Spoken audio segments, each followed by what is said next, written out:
Who has money to be here for me to dance? At least not be able to buy.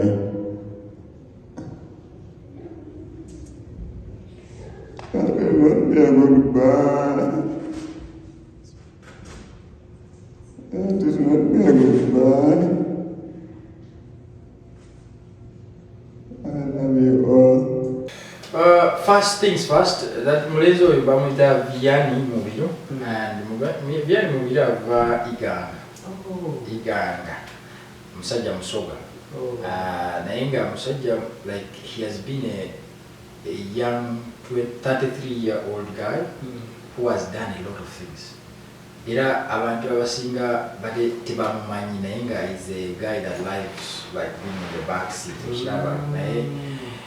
Aina foundation ngabula ba charity abada yamba abana banaku aba orphans wanga ye kenyini na ye orphan.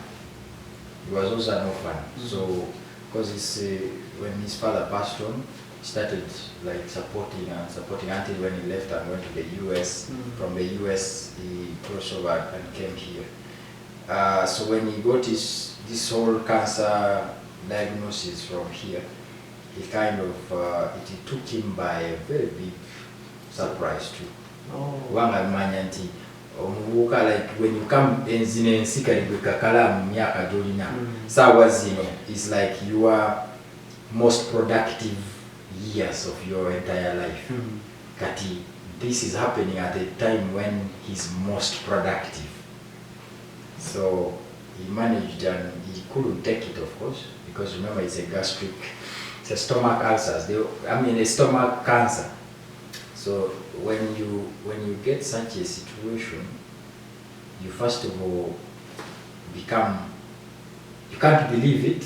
Like you go under shock. He was under shock because we can talk about it because we've gone through a lot of narrations of his life. That to the extent that he had to seek a lot of remedies and surgeries and procedures.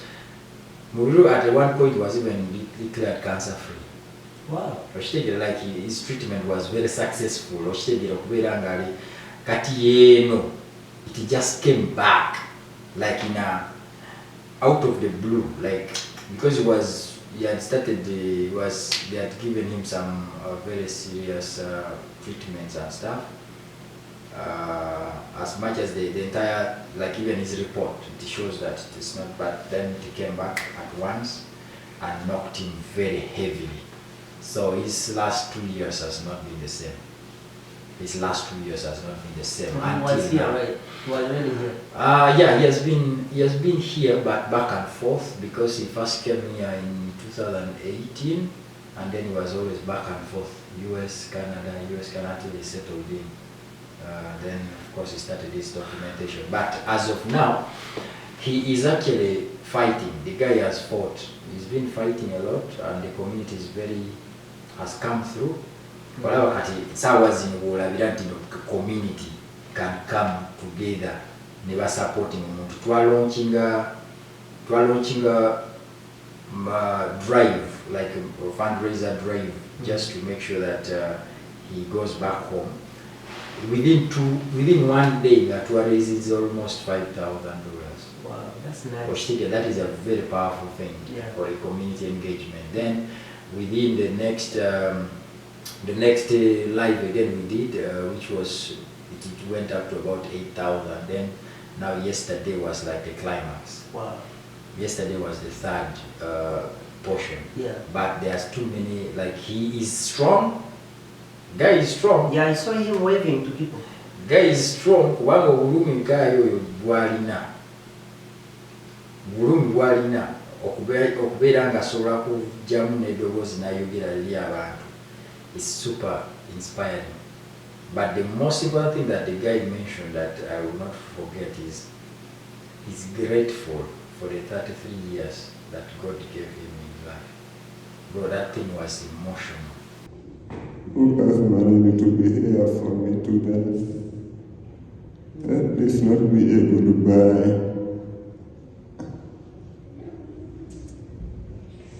I be a goodbye.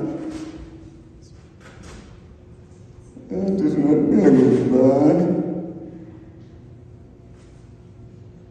I love you all. I love you all.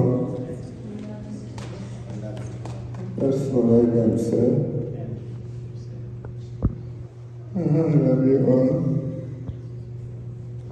I love you always do. Thank you for all your efforts to my wishes. You are watching the Answer Channel, a solution to every situation. Subscribe right now.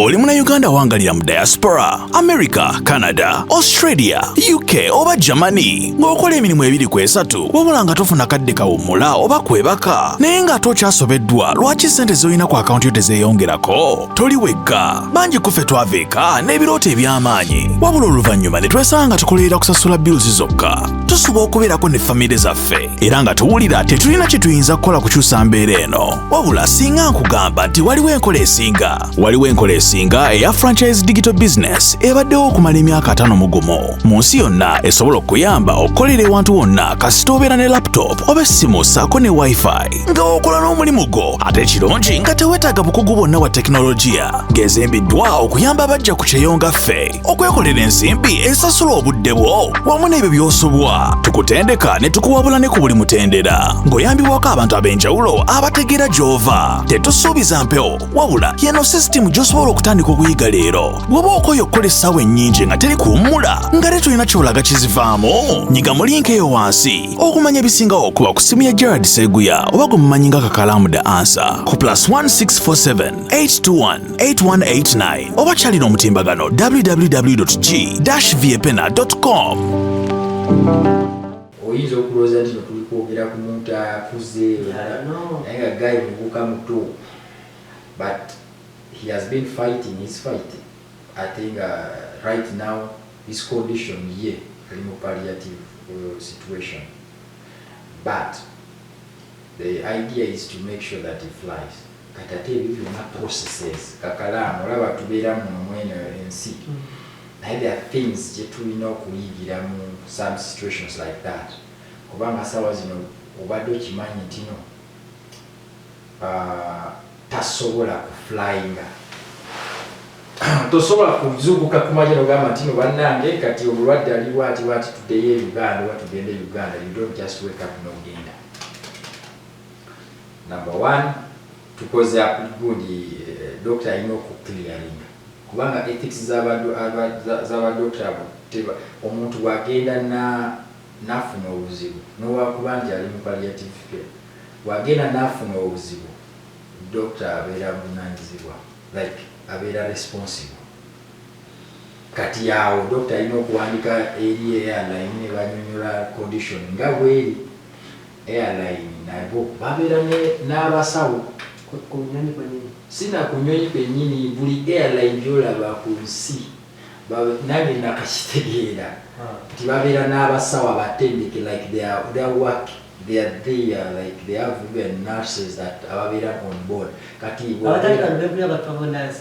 and they are travel nurses, but even they are hostesses that doubles as nurses and either doctor or something like that. But they are deployed sometimes when there is a patient or somebody that is in need of care on the plane, to be in the plane.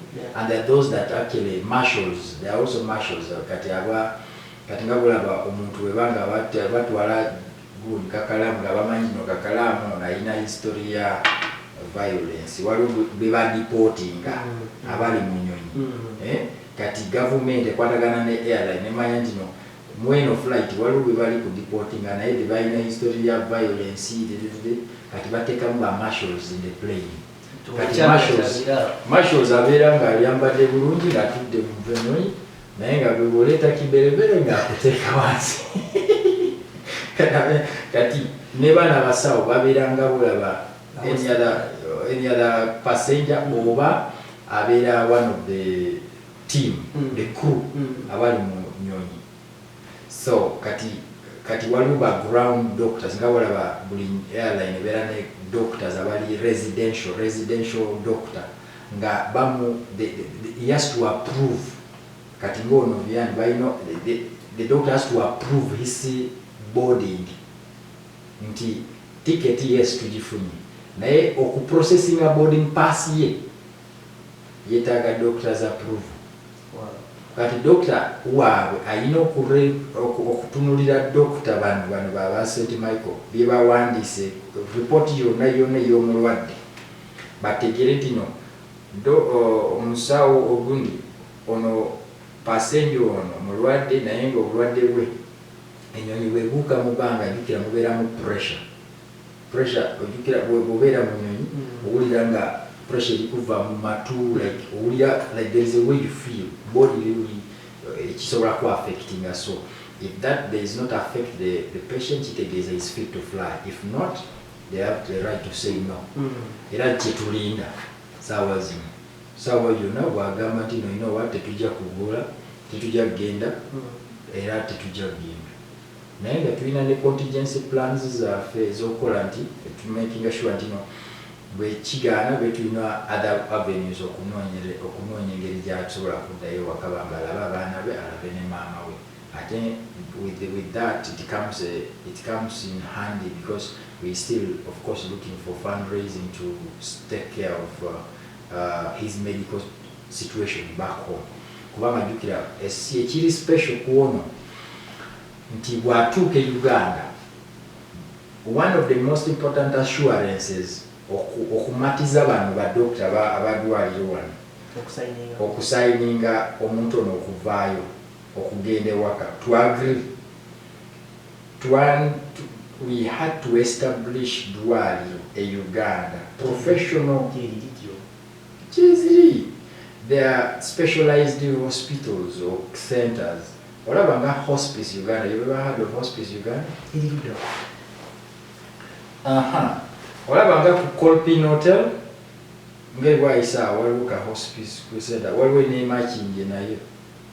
There is one house in Machinja. Hospice Uganda. Hospice Uganda it takes care of palliative patients only. Abantu abali like bali kumpo kufa. Like they just maintain you. Kati it is more of palliative care.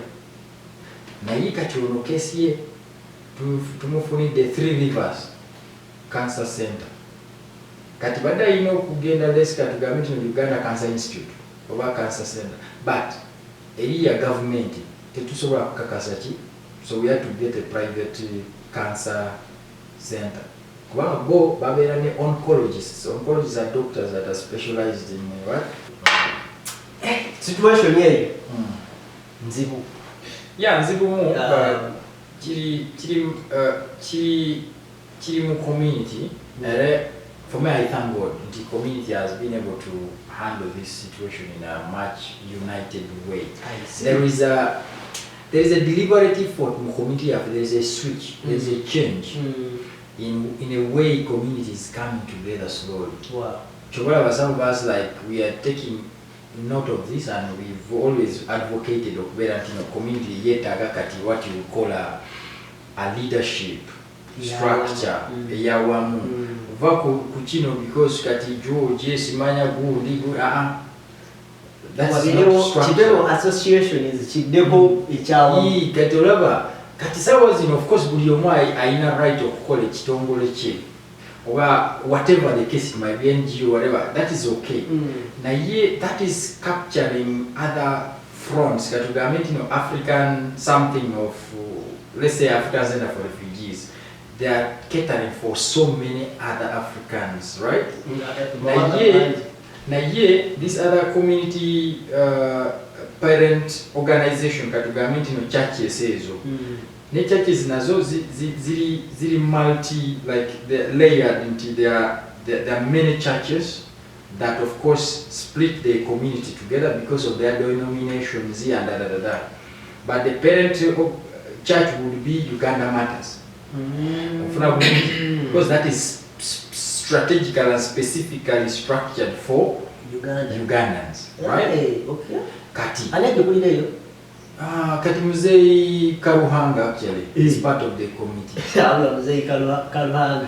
Ubuzizaako nnyo Muzei Karuhanga sebo. Yeah, so era Muzei Karuhanga yategeka gundi ya Valentine's and all these. Those are two signature events za Karuhanga. Ndokubulizaako nja kumunoonya naye kusaba baba. So kati bw'otunuulira that whatever, so for us we are trying to create something that is more central. Nti kale tugise community center, Uganda Community Center. So Uganda Community Center will be like a hub. Nti that streamlines communications, that streamlines support, that streamlines all the settlement service support. Nituberaneka Elders Forum, or Youth League, or Women's League, which can be able to be centralized in our to communication yonna oba advocacy yonna besobola kuviira muki abantu abali mu albate abali mu bisi mubalowoozaako yefuulira ddala nti they're very organized bonde temubaliiko anti kati labayo okubeera Toronto eringa okubeera Kampala yetegerera abali ena kapiripiriti kati abali na kapiripiriti be bali ba Saskatchewan ugenda batabula agabe bisi balabi bange balungi nnyo kati this is more like corporate life kati aba bisi balugezi nnyo be bapita ba LinkedIn kati that we set the agenda. Now here they are organized. Kati bogera we kugamba tino in Saskatchewan they have Ugandan Community Something Association. Oshtegida. Kati bogenda BC also they have something. Then bogenda in Alberta also they have something. Oshtegida. Now here those are like associations. So essentially, we want to discuss about Viany's issue, and with much respect to the entire family and Viany at large, I pray so much. So we look into this situation. My family na naye enonga tukose issue ya Viany. Yatambudde ku splitting akoko mu another gunyu bofa abandi bakifiira mu wano. No. Wazizikira wampereza link genda ku Zoom. To be honest with you, right now as we speak, we have over 400 contributions from wherever, anywhere. We have also GoFundMe page. Kati iringa tematu teyo GoFundMe. And mwakoze wano. And zibwa somesa digital marketing. Nchitegeera. Kati tuse yudda kubanga we have contributions from BC, we have contributions from Alberta, we have contributions from Saskatchewan, like all over. Okay, that's good. Kati you have people like Luyombia Henry in PEI, President Ward Okay. Abantu babitambuza because people have connections, because now about viewing a status yuka there are so many, and then there are people that are digitally also pushing the whole thing. Katinga like they posting about this issue. Do you know that the situation? Not really. No, what contributions the even some people are reaching out from, let's say, TikTok point of view, like they've got to know about from somebody's TikTok and now what collections they to like doing certain collections from a certain perspective and certain way, because we know comedians to protecting dignity of our dignity, you and me. Oh yeah.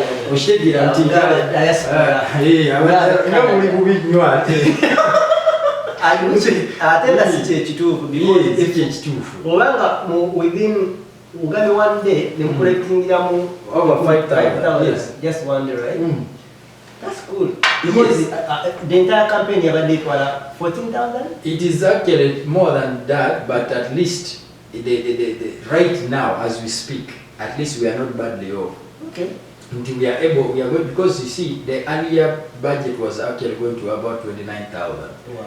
But remember, mind you, what we had earlier on anticipated became costly for us. Until a medical flight for this guy would require a stretcher, would require a travel nurse, a company, and would require, how do you call it, something else, 3 categories of things. Now, when they gave us a quote, the cheapest quote was about $80,000.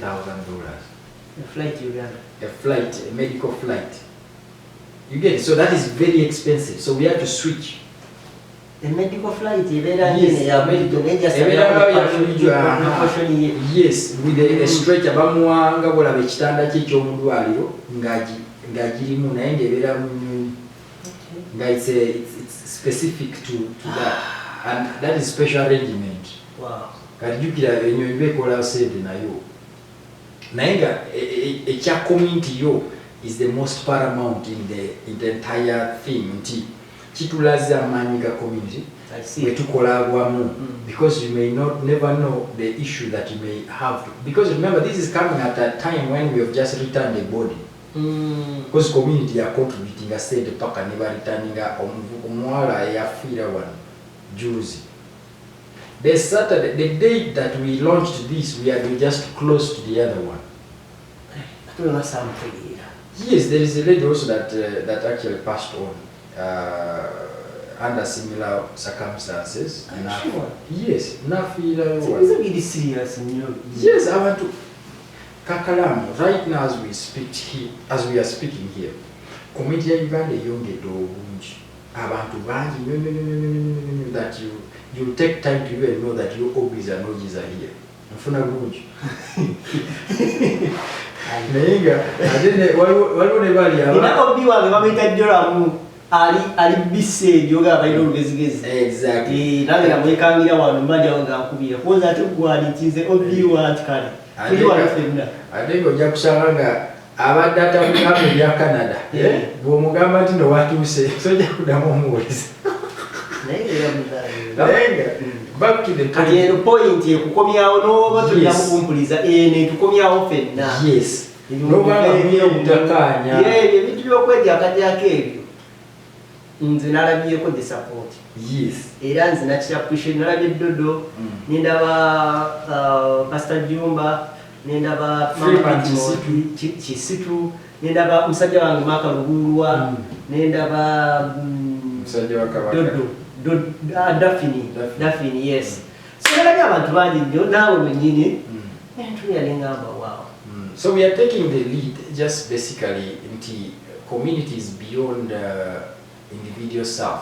Nti tuina interests za njawulo, tuina ne like ngabolaba the biggest and the worst enemy of the community is individualism. Okubeera nga weerowooza weka nga ate nga jjukira abantu batandise okubeera busy. Abantu gye bakoma okubeera kati nga bolaba ebiseera biri nga twakajja wano ebiseera biri nga when a lot abantu bagyera mu lots nti kati abazze mu summer eya 2025 they cluster themselves ne baforminga their own community because they understand each other.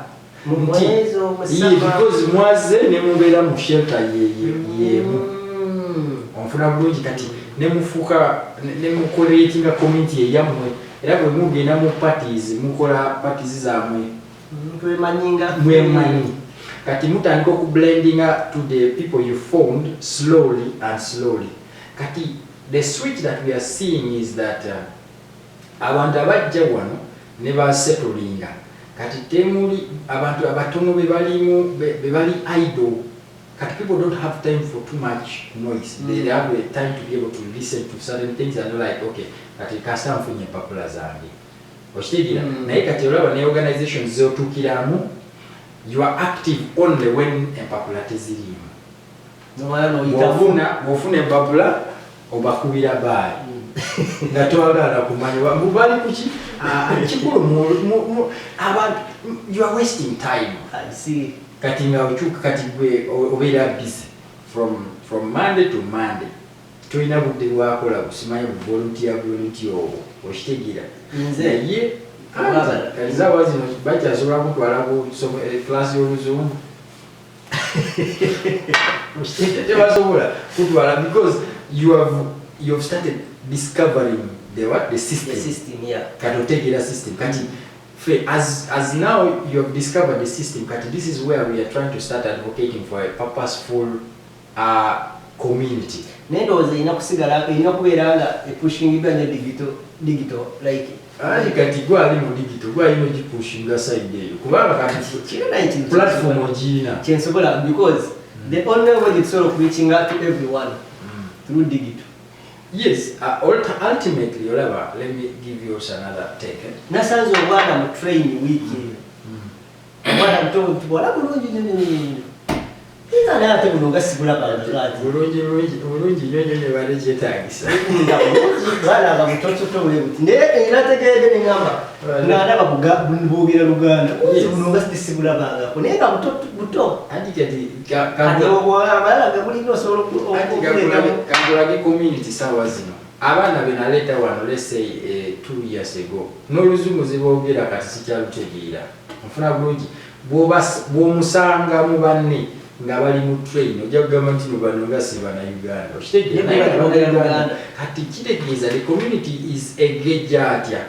Erikugeja with the extent of those that have brought in their children, and their children have grown now to the extent that they have started taking up positions, they have studied, they are educating themselves. Katera anytime soon tujja kubanga tutikira abavubuka abavudde Uganda juzi nga they are now full-time doctors.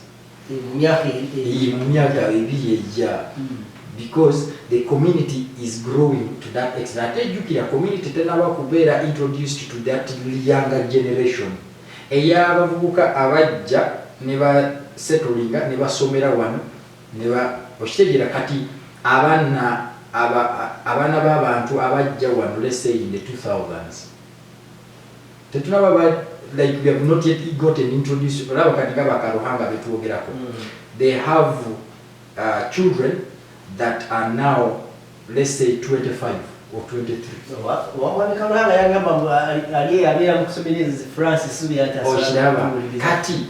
Kati waliwo abaana bajja kugula muki bajja kugula bubuzi kati bwajja mukomezi abaana I can't fit in batakyasobola kufitinga in lwaki ne byemuliko tabitegeera naye lwaki because tetuli structure era yangambako bugambe hey man ngamba hey ngachipwa kati tata wati try to kuba story. Exactly. Kati what we need is to be able to advocate, because kati programs is to be able to give them at least to nurture that generation.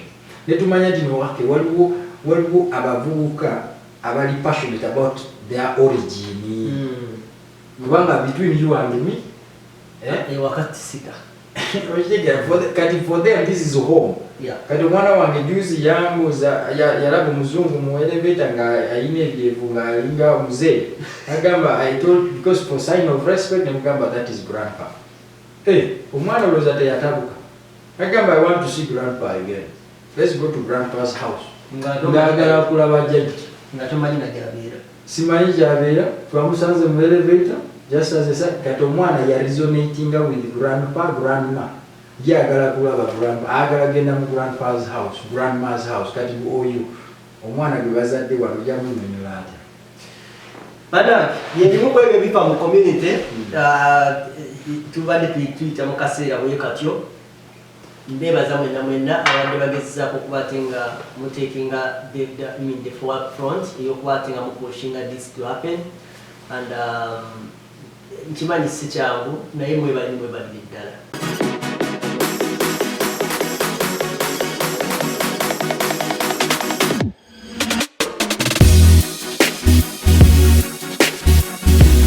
The Answer Channel, a solution to every situation.